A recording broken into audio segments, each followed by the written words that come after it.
नमस्कार दोस्तों, स्वागत है आपका मेरे चैनल कॉमिक्स लाइफ में।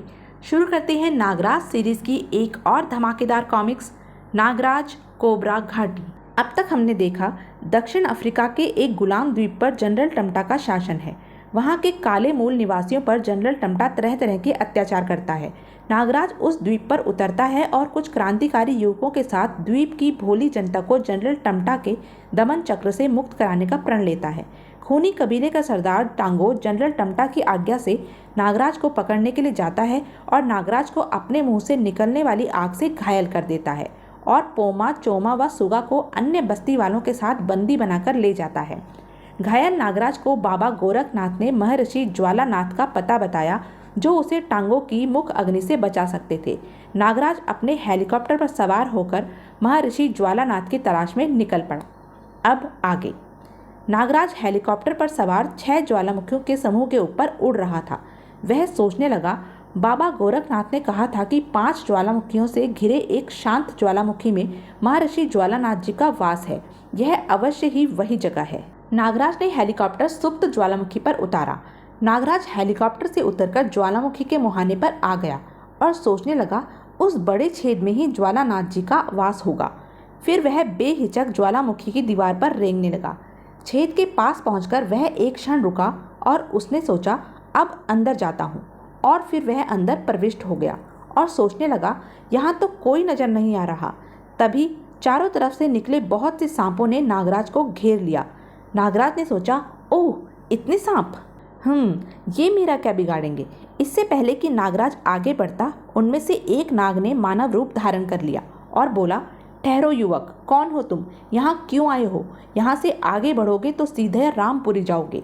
नागराज ने कहा, मेरा नाम नागराज है। मुझे महर्षि ज्वालानाथ जी से बहुत जरूरी काम है और मैं उनसे मिलकर ही जाऊंगा।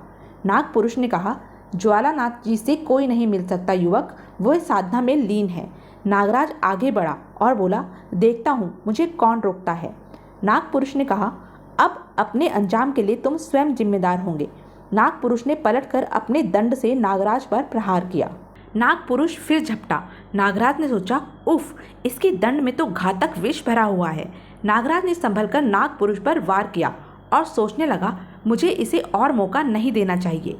फिर उसने उस पर मुक्कों की वर्षा कर दी और बोला, नागराज को रोकना इतना आसान नहीं है दोस्त। फिर नागराज ने अपनी नाग रस्सी से उस नाग पुरुष को बांध दिया और बोला, अब तुम तब तक नहीं हिरोगे जब तक मैं ज्वालानाथ जी से मिलकर वापस नहीं आ जाता। किंतु इससे पहले कि नागराज आगे बढ़ता, बहुत से नागों ने उसे घेर लिया। नागराज ने कराटे के वारों व जहरीली फुंकारों से कईयों को परलोक पहुंचा दिया और सोचने लगा, इनकी संख्या बढ़ती ही जा रही है, ये मेरा समय ही खराब करेंगे। मुझे अपनी नाग सेना से काम लेना होगा। नाग सेना के नागों ने वहां कहर मचा दिया। नाग पुरुष से नागों की तबाही न देखी गई। वह बोला, ठहरो युवक, लड़ाई रोको, इनको मत मारो, मैं तुम्हें महर्षि तक पहुंचने का रास्ता बता देता हूँ। नागराज ने नाग सेना को वापस बुला लिया और नाग पुरुष को भी आजाद कर दिया और बोला, हाँ, अब आए हो ना रास्ते पर।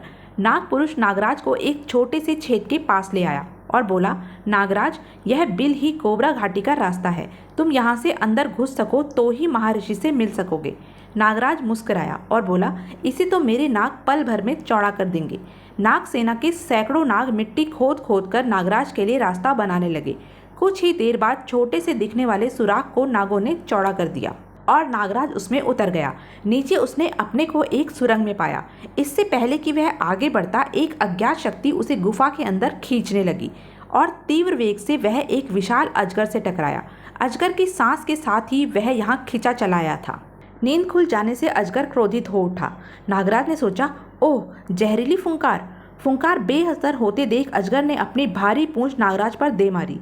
चोट से तिलमिलाकर नागराज ने झपट कर अजगर की गर्दन दबोच ली और बोला, भले काम में रुकावट डालता है कीड़े। फिर उसकी आंखों को स्नेक हैंड से एक ही वार में फोड़ दिया। क्रुद्ध अजगर ने पलटी खाकर नागराज को अपने बंधन में जकड़ लिया। जैसे जैसे अजगर बंधन कस रहा था, नागराज को अपनी जान निकलती महसूस हो रही थी। तभी नागराज ने अजगर के शरीर पर अपने विषयुक्त दांत गड़ा दिए। अजगर की पकड़ ढीली पड़ती चली गई।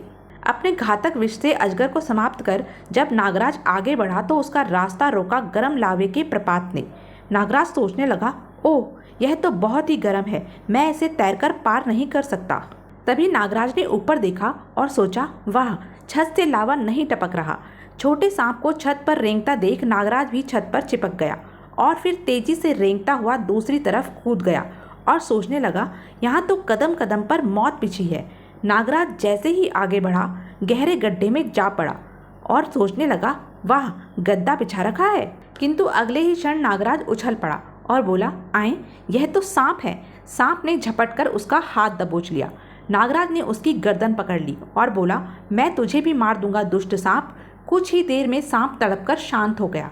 नागराज ने कहा, अलविदा भाई। गड्ढे से नागराज नागरस्सी के सहारे बाहर आ गया।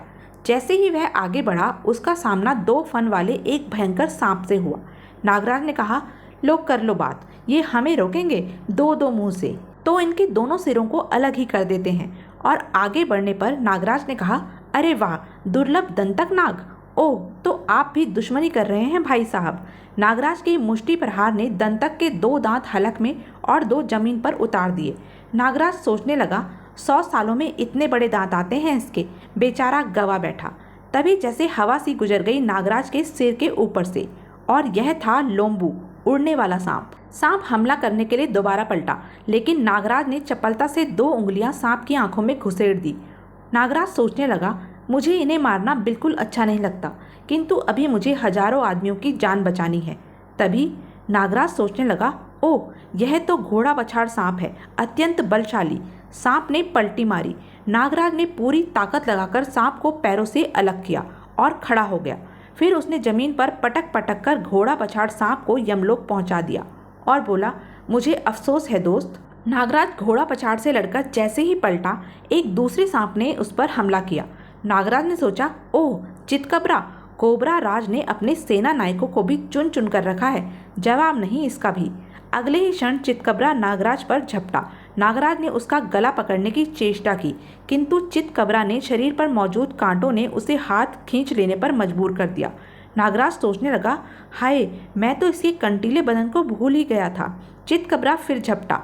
नागराज ने उस पर मुक्का तान लिया और बोला, आ बेटा आ, मुंह ना सुझा दिया तो कहना। किंतु चितकबरा ने मुंह की जगह शरीर आगे कर दिया। नागराज बोला, हाय रे चितकबरा, यह तूने क्या किया? नागराज सोचने लगा, ओह, यह तो फिर हमला कर रहा है, मुझे समझदारी से काम लेना चाहिए, वक्त पहले ही बहुत खराब हो चुका है। अब जैसे ही चितकबरा नागराज के पास पहुंचा, नागराज ने उस पर जहरीली फुंकार से वार किया। चितकबरा इतना जहर न सह सका। नागराज बोला, गलत आदमी से उलझ गए थे बेटा। वह जमीन पर गिरकर तड़पने लगा।